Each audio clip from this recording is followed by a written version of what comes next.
우리는 복음이라고 하는 유앙겔리온이라고 하는 것에 대해서 말씀을 나눴습니다. 그러면 오늘 제목이 뭐냐면 성령과 함께 하시는 하나님의 나라입니다. 당연히 하나님의 나라는 성령과 함께 하여야 가능한 것입니다. 하나님의 나라는 저절로 오지 않습니다. 하나님의 나라는 우리의 삶 가운데, 우리의 실제 삶 가운데 아주 가깝게 역사하게 되는데, 그 하나님의 역사라고 하는 하나님의 나라를 우리가 체험하고 경험해 가는 것은 결국 우리가 하나님의 부르심, 성령님에 대하여 우리가 어떻게 반응하고, 성령님이 우리에게 다가오시는 것들에 대해서 내가 어떻게 여기고 받아들일 거냐에 대해서 굉장히 우리에게 중요한 영향을 미치게 됩니다. 그러니까 하나님의 나라는 결국 성령의 역사 없이 이루어질 수 없다라고 하는 겁니다. 오늘 본문에 보면 9절에 이렇게 시작합니다. 예수께서 갈릴리 나사렛으로부터 와서 요단강에서 요한에게 세례를 받으시고, 이렇게 되어 있습니다. 그러니까 지금 예수님께서 요단강에 가서 세례를 받으시려고 마음을 먹으셨어요. 세례를 받으실 거예요. 그런데 누구한테 받느냐면 세례 요한이라는 사람한테 받습니다. 세례 요한은 예수님이 나시기 6개월 전에 태어난 사람입니다. 하나님의 특별한 계획에 의해서 태어난 사람이에요. 그런데 중요한 것은 세례 요한도 사람이라는 겁니다. 사람이라는 뜻은 본질상 인간은 죄를 갖고 태어납니다. 그러니까 아무리 뛰어난 인물이라 하더라도, 아무리 특별한 사람이라 할지라도 본질적으로 우리는 죄를 가지고 있는 인간인 거예요. 그러니까 세례 요한도 당연히 죄인으로서의 삶을 사는 거죠. 물론 그 특별한 인물이기는 합니다만 그는 죄인임에는 틀림없어요. 그런데 지금 그 죄인에게 예수님이 세례를 받으러 가고 있어요. 좀 이상하지 않아요? 하나님의 사람, 죄가 없는 인간, 특별히 하나님의 계시에 의하여 이 땅에 오신 성육신하신 예수님, 죄가 없는 그분이 죄인인 세례 요한에게 세례를 받는다는 게 말이 안 되죠. 오히려 죄가 없는 그분이 죄 있는 인간에게 세례를 베풀면 그게 자연스러운데, 어떻게 죄인이었던 세례 요한에 의해서 죄가 없으신 인간이 세례를 받을 수 있느냐? 아이러니한 거야. 그런데 이것에 대하여 성경학자들은 뭐라고 이야기를 하고 있느냐면 이렇게 이야기합니다. 예수님이 세례 요한에게 세례를 받으신 것에 대하여 들어보세요. 죄가 없으신, 두 번째 페이지 둘째 줄. 죄가 없으신 예수 그리스도는 세례를 받는 순간 인간의 죄를 이미 덮어 쓰셨다.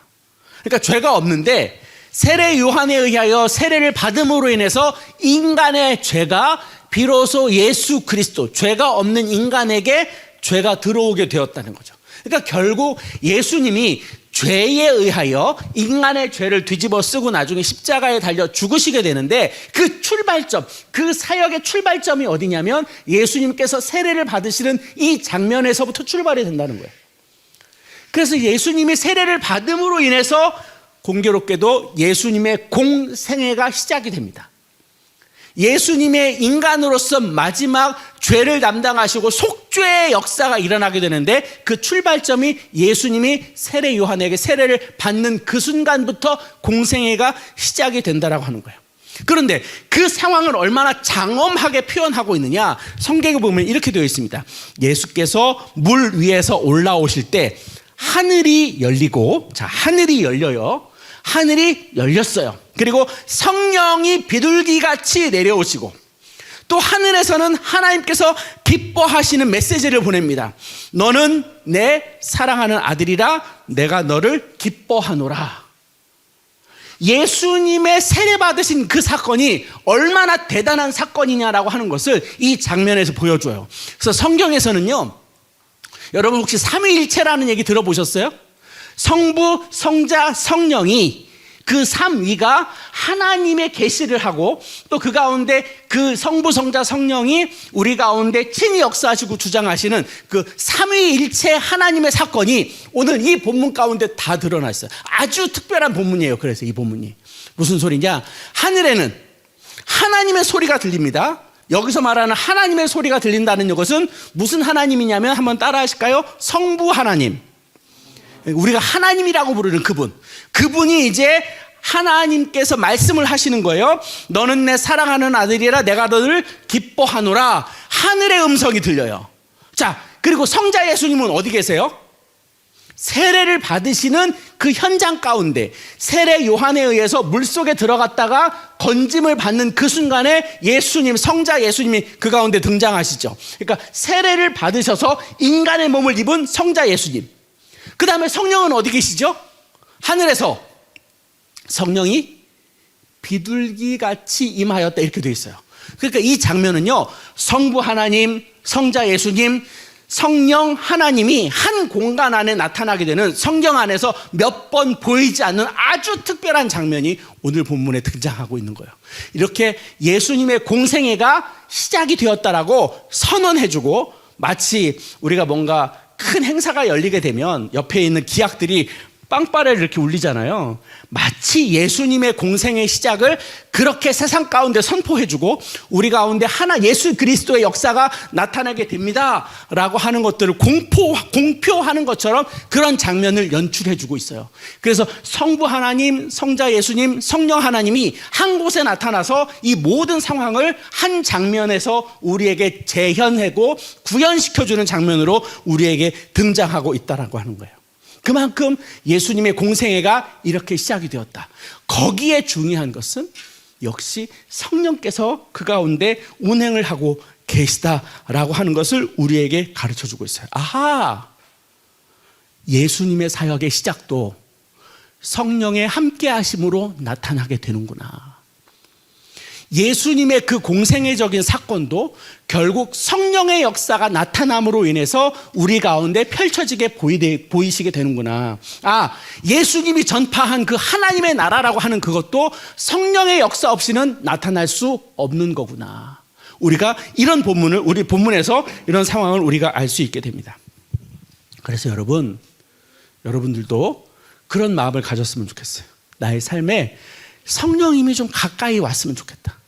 성령님이 내가 생활하는 삶의 영역 가운데, 내가 학교 생활, 직장 생활, 내가 친구들과 만나고 내가 벌이고 있는 하루의 모든 일과 속에서 성령께서 나를 그렇게 관리해 주시고 간섭해 주시고 뭔가 개입해 주시고, 그렇게 성령의 역사에 대해서 우리가 조금 더 다가가고 그런 관계가 되었으면 참 좋겠다.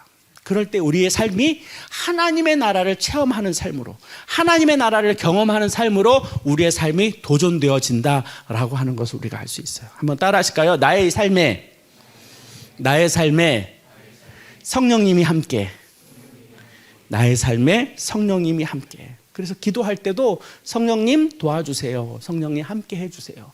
성령님 내 마음 가운데, 내 삶 가운데, 그리고 내 생각 가운데, 혹은 내 말 가운데, 내 행동 가운데 간섭해 주시고 개입해 주세요 라고 하는 구체적인 기도의 제목들이 사실은 우리에게 필요합니다. 여러분들 혹시 하나님의 음성 들으세요? 하나님의 음성이 들려요? 무슨 말인지 잘 모르겠죠. 하나님의 음성이 예를 들면 이런 거예요. 준기야, 너는 나가면은 오늘 어디 가서 밥을 먹어라. 네가 여기에 오늘 나가게 되면 누구를 만날 것인데 만나면 너는 이렇게 행동하거라 라는 소리를 내가 들을까요? 못 들을까요? 들으면 희한한 인간인 거죠. 희한한 인간이에요. 하나님은 우리에게 그런 방식으로 잘 말씀하진 않아요. 특별한 경우, 그런 경우가 있기는 합니다만 그것이 우리의 삶에 보편적이진 않아요. 그럼 우리가 우리의 삶 가운데 어떻게 성령님의 역사를 경험하고 하나님의 음성 말씀해 주시는 것을 우리가 듣게 되느냐? 결국은 우리에게 전달된 이 계시의 말씀에 의해서 하나님의 음성을 듣는 거예요. 그러니까 성령님이 함께 하신다라고 하는 그것에는 하나님의 말씀이 같이 동반될 때 나타나는 현상인 거죠. 그렇게 예수님이 공생애를 시작하면서 성령의 역사를 동반해서 나타나게 됩니다. 그리고 나서 보세요. 오늘 본문에 하늘에서 소리가 났고 예수님이 드디어 공생의 시작을 하셨습니다. 자, 그리고 나서 12절 뭐라고 표현되어 있는지 한번 보세요. 12절 같이 읽습니다. 성령이 시작. 성령이 광야로 몰아내셨어요. 광야. 사람이 살 수 있을까요? 없을까요? 낮에는 보통 온도가 40도 이상 올라가는 곳입니다. 밤에는요, 영상 기온이긴 합니다만 워낙 바람이 심해서 그냥 그 당시 몸으로는 하루하루를 저녁을 보내는 게 쉽지 않은 그런 삶이 광야에서의 삶이에요. 광야, 말만 들어도 좋아요, 안 좋아요? 만약에 여러분들 광야 가서 살으라면 어떤 마음이 들 것 같아요? 편치 않겠죠? 우리가 지난 금요일, 토요일 날 청년부 리더들이 하룻밤을 묵었어요. 그래서 같이 여러분들과 같이 이제 여러분들의 그룹을 어떻게 우리 셀로 편성할 것이냐 이제 이런 조정을 했는데 거의 밤 늦게 잤거든요. 빨리 잔 사람은 1시 반에 자고 늦게 주무시는 분은 뭐 2시 반, 3시 반에 주무신 분도 있어요. 그러면 그렇게 안 자고 버틸 수 있는 근거 중에 하나는 뭐가 있느냐면 그 다음 날이 되면 우리는 집에 가서 쉴 수 있고 잠을 잘 수 있다라는 안정감이 있기 때문에 하루쯤 잠을 안 자도 괜찮죠. 친구들이랑 같이 어울려도 밤새껏 놀 수 있는 이유는 밤새 놀아도 그 다음날 집에 가면 편하게 잠을 잘 수 있고 안식할 수 있는 그런 기대가 있기 때문에 우리가 밤새서 노는 거예요. 만약에 우리의 삶에 잠을 잘 수 없어. 잠을 못 자. 그러면 오늘도 괴롭겠고 내일도 괴롭겠고 그 다음날도 괴로울 거예요. 비로소 우리에게 안식처가 있기 때문에 내가 어떤 활동도 할 수 있고 굳이 내 몸을 좀 과하게 쓸 수 있는 상황이 되면 그렇게 쓸 수 있는 기회가 생기는 거예요. 그래도 괜찮아요. 왜? 집이 있기 때문에. 들어가서 쉼을 쉴 수 있는 집이 있기 때문에. 그런데 예수님은 세례를 받으시고 나서 성령에 이끌려서 지금 광야로 나가셨다 그렇게 되어 있어요. 성령이 예수님을 광야로 밀어냈다 이렇게 되어 있어요. 만약에 우리의 삶에 내가 열심히 신앙생활 하는데 어려움이 생겨요. 내가 신앙생활을 열심히 해요. 성실하게 해요. 내가 열심히 헌신해요. 하나님의 나라와 하나님의 영광을 위하여 내 이 온몸 바쳐서 열심히 사역을 한단 말이에요. 그럴 때 자꾸 나한테 실패가 와. 어려움이 와. 몸이 아파. 내 마음에 괴로움이 생겨. 내가 감당할 수 없는 어떤 그런 일들이 자꾸 내 안에 생겨요. 그럴 때 우리의 마음에 불편해요. 왜 나는 열심히 하나님 앞에서 살아가고 있는데 왜 나에게 어려움이 생기지? 왜 나한테 괴로운 일이 생기지? 왜 자꾸 나한테 안 좋은 일이 생기지? 라고 하는 불편한 마음이 우리 안에 생긴단 말이죠. 지금 마치 예수님이 성령을 받았는데 성령께서 함께 하시는데 광야로 내몰렸단 말이에요. 성령에 의해서 광야로 내몰렸어요. 인간 예수로서 이 상황이 편할 리가 없어요. 고난이에요. 고통이에요. 우리에게 쉽지 않은 어려움이에요. 감당해낼 수 있는 인간으로서의 힘은 나약해요. 그래서 모든 과정을 이겨낼 수 없어요. 그런 상황 가운데 있다라고 하는 거예요. 근데 우리에게 중요한 건 그럴 수 있어요. 내가 열심히 신앙생활 해도 때로는 나의 삶에 어려움이 다가올 수 있어요. 내가 하나님 앞에 열심히 나의 삶을 드리고 하나님 앞에 기뻐하는 예배자로서의 삶을 산다 하더라도 때에 따라서 우리에게 어려움이 생길 수 있다라고 하는 거예요. 그런데 오늘 성경에서 예수님이 광야로 내몰렸는데 누구에 의해서 내몰렸느냐면 성령님에 의해서 내몰렸단 말이에요. 내 의지가 아니에요. 그러니까 부득이하게 예수님도 40일 동안 광야에서 살 수밖에 없어요. 그러면 그 시간이 고통이고 괴로움이고 절망이고 힘겨움이고 괴로움으로 끝났느냐? 근데 그 다음의 내용을 보면요 아주 독특한 장면이 나와요. 33절에 보면 광야에서 얼마를 계셨대요? 40일을 계셨는데 사탄에게 시험을 받으시며 들짐승과 함께 계시니 이렇게 기록되어 있어요. 들짐승과 함께 계시니. 들짐승 어디서 많이 들어본 것 같지 않아요? 창세기 3장에서 하와를 꼬드겨서 죄를 범하게 했던 그 정체가 누구예요?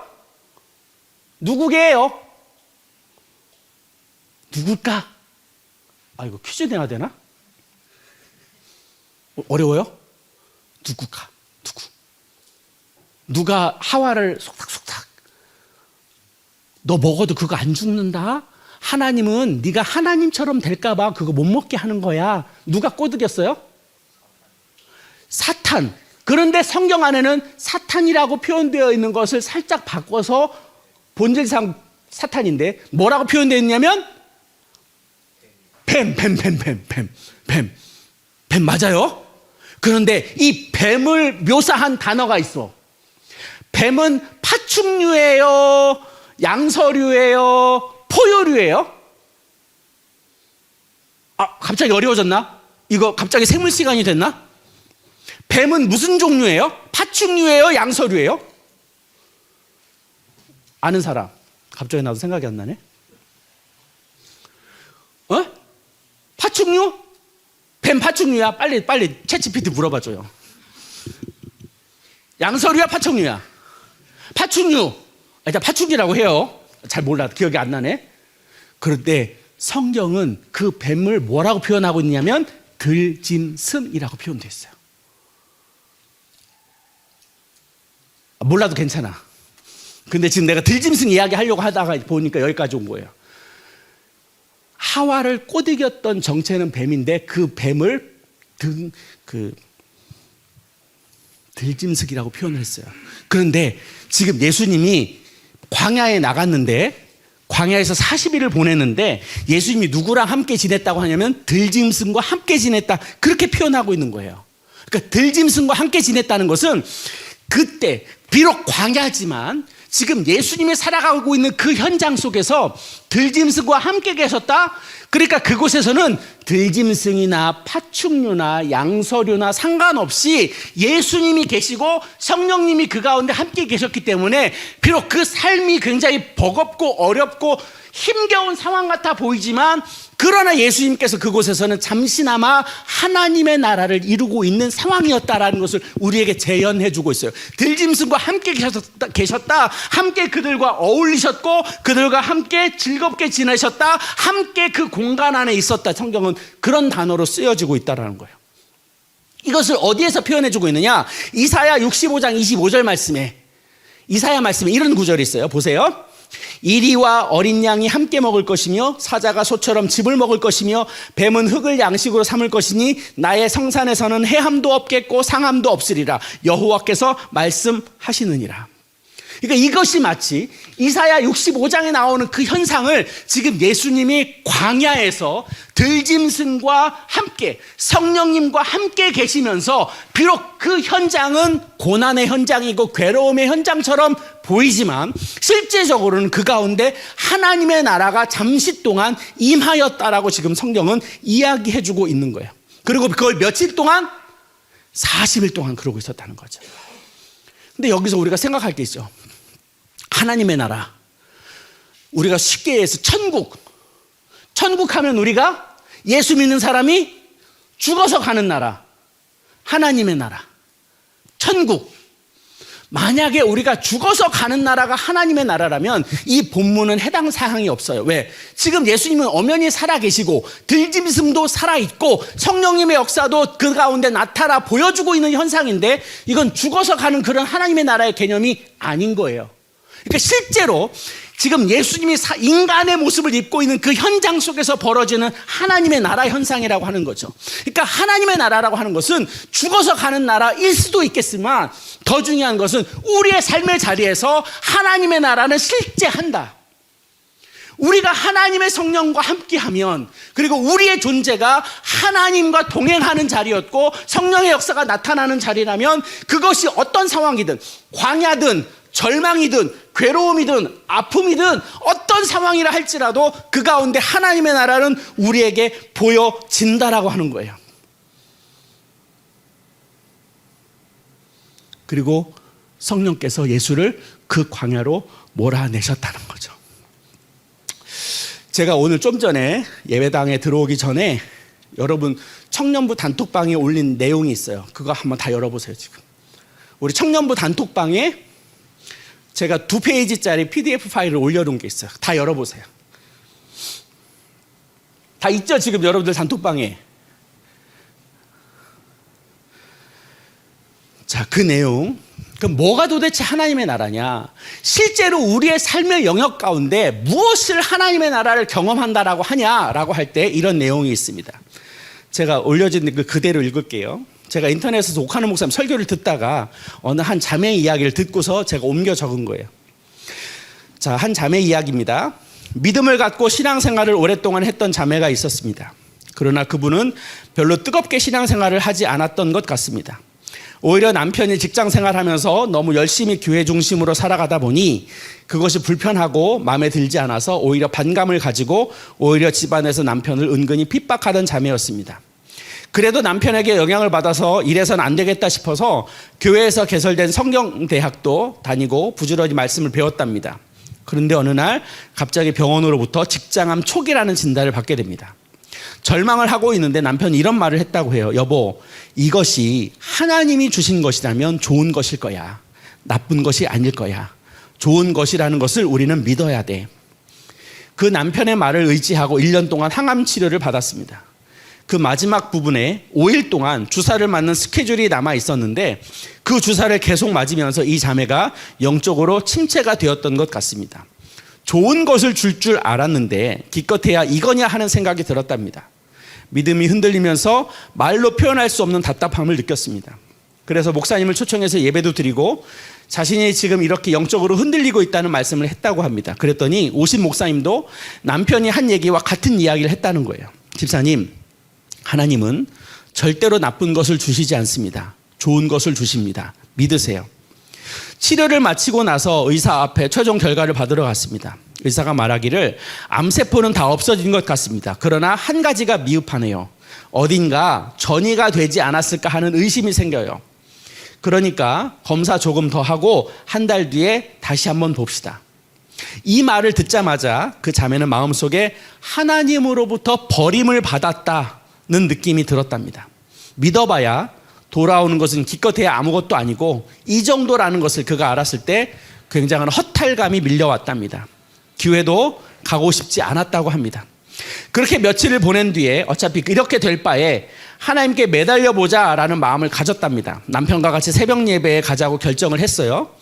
그리고 둘이서 열심히 새벽 기도에 참석했어요. 하나님, 머리로만 믿지 말고 마음으로 믿게 해주세요. 하나님이여, 구원의 기쁨을 다시 회복시켜 주세요. 하나님, 나에게 주신 이 병의 의미를 알게 해주세요. 고쳐주세요. 이렇게 기도를 했다는 거죠.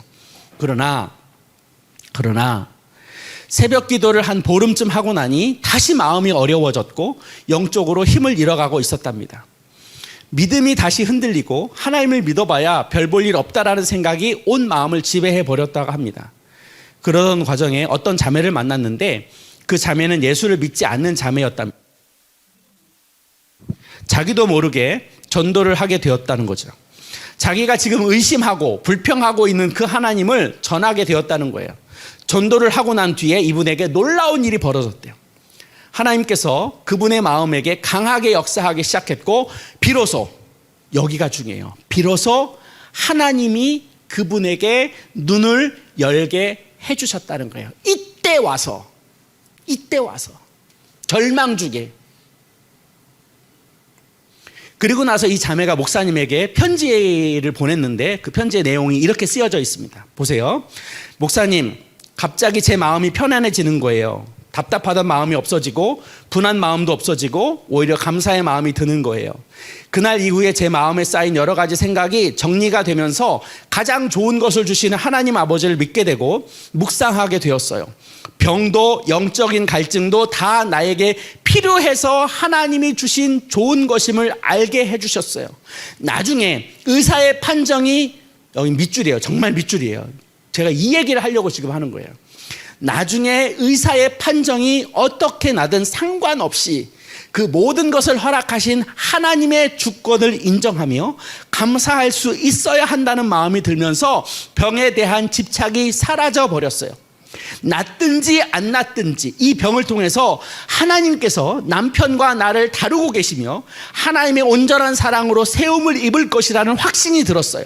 목사님, 1년 치료받고 의사에게서 다 나았습니다라는 판정을 그 자리에서 받았다면 지금처럼 제가 하나님께 가까이 다가갈 수 있었을까요?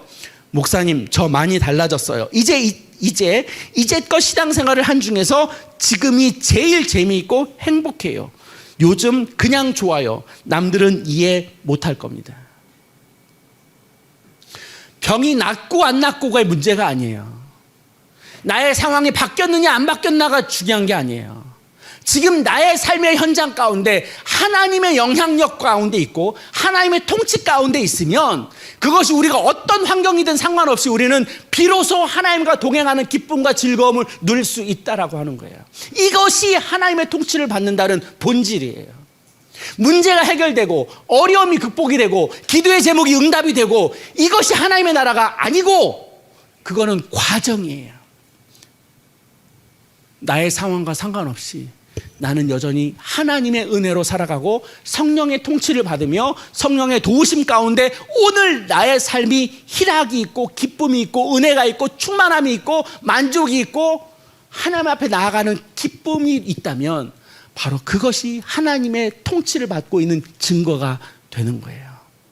그래서 우리는 성령의 역사를 갈망해야 돼요.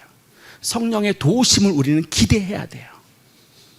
예수님이 하나님의 성령을 통해서 그의 삶을 광야로 내몰렸다 하더라도 그 가운데 하나님의 나라가 있었던 것처럼 우리의 삶의 자리도 나에게 놓여져 있는 이 상황과 형편이 얼마나 은혜롭고 얼마나 충만하고 얼마나 대단한 것을 가졌느냐가 아니라 아무것도 없어도 내 손에 쥐일 만한 그 어떤 것이 없어도 주님의 성령이 우리의 마음을 터치하고 내가 주님 편에 서서 주님이 주신 마음으로 내가 나아가려고 한다면 그 가운데 하나님의 나라는 임하는 겁니다. 저는 여러분들에게 이 이야기를 하고 싶어요. 예수님은 성령에 의해서 광야로 내몰림을 받았어요. 그래도 그곳은 하나님의 나라였습니다. 지금 소개한 이 자매도 아무것도 변한 게 없어도 성령님의 감동으로 인하여 이 자매는 새로운 삶을 살게 되는 은혜를 경험하게 된 겁니다. 저는 여러분들에게 그것을 권해드리고 싶습니다. 성령님의 통치를 받으세요. 하나님의 통치를 받으세요. 하나님 때문에 기뻐하고 하나님 때문에 자유할 수 있는 그 은혜를 우리가 다시 갈망했으면 좋겠습니다. 성령님이 우리를 기다리십니다. 찬양팀 나오시고 우리 함께 찬양하면서 기도했으면 좋겠습니다.